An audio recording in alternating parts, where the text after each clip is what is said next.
Hi friends, வாங்க பேசலாம்.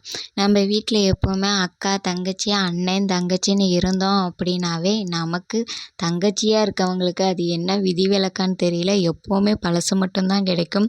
School uniform ஆகட்டும், படிக்கிற நோட்ஸ் ஆகட்டும், புக் ஆகட்டும், எல்லாமே அக்கா படித்தது இருக்குது, அதை அப்படியே வச்சுக்கோ. அக்கா இந்த வருஷம் முடித்தா அடுத்த வருஷம் உனக்கு தான் அப்படின்னு சொல்லி அடுத்த வருஷம் நமக்குன்னே எல்லா வருஷமும் பேக் பண்ணி வச்சுக்கிட்டே வருவாங்க.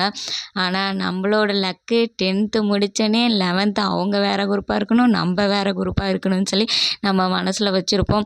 ஏன்னா அப்போ தான் நம்மளும் புது புக்கு, புது நோட்ஸு இதெல்லாம் யூஸ் பண்ண முடியும், புதிய ட்ரெஸ் எல்லாம் போட முடியும் அப்படின்னு சொல்லிட்டு. அதுக்குன்னே அவள் என்ன குரூப் எடுக்கிறாளோ அவள் எடுக்காத குரூப்பை தான் நம்ம எடுக்கணும் அப்படின்னு சொல்லி மாற்றி குரூப் எடுத்து படித்து புது ட்ரெஸ்ஸு, புது நோட்ஸுன்னு வாங்குவோம். நம்ம எவ்வளோ தான் படித்து நல்ல மார்க் எடுத்தாலும் நம்மளை ஒரு அப்ரிஷியேட்டும் பண்ண மாட்டாங்க. ஆனால் அக்கா மட்டும் படித்து நம்மளை விட கம்மியாக தான் மார்க் எடுத்திருப்பான், ஆனால் அவ்வளோ அப்ரிஷியேட் பண்ணுவாங்க. பரவாயில்லையே இவ்வளோ மார்க் எடுத்துட்டேன் அப்படின்னு சொல்லி சொல்லுவாங்க. நம்ம போய் மார்க் ஷீட்டை காமிச்சோம் அப்படின்னா, வாய் மட்டும்தான் பேசுகிற, மார்க்கை பார்த்தோன்னா ஒன்றும் இல்லை அப்படின்னு சொல்லி திட்டிக்கிட்டே இருப்பாங்க நம்மளை. நமக்கு எப்போ தாண்டா இந்த அப்ரிஷியேட்டு கிடைக்கும் அப்படின்னு சொல்லி நம்ம ஏங்கிக்கிட்டே இருப்போம்.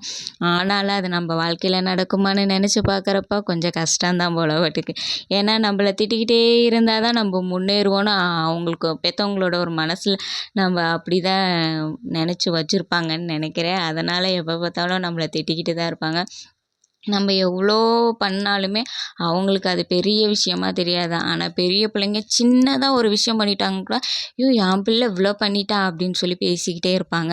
நம்ம மாஞ்சி வேலை செஞ்சுட்டு இருப்போம், நம்மளை மதிக்க கூட மாட்டாங்க. இவ்வளோ தான் செஞ்சியா, இவ்வளோ நேரம் ஆச்சே அப்படின்னு சொல்லி கேட்பாங்க. இந்த மாதிரி உங்கள் லைஃப்பில் என்ன இருந்துச்சுன்னா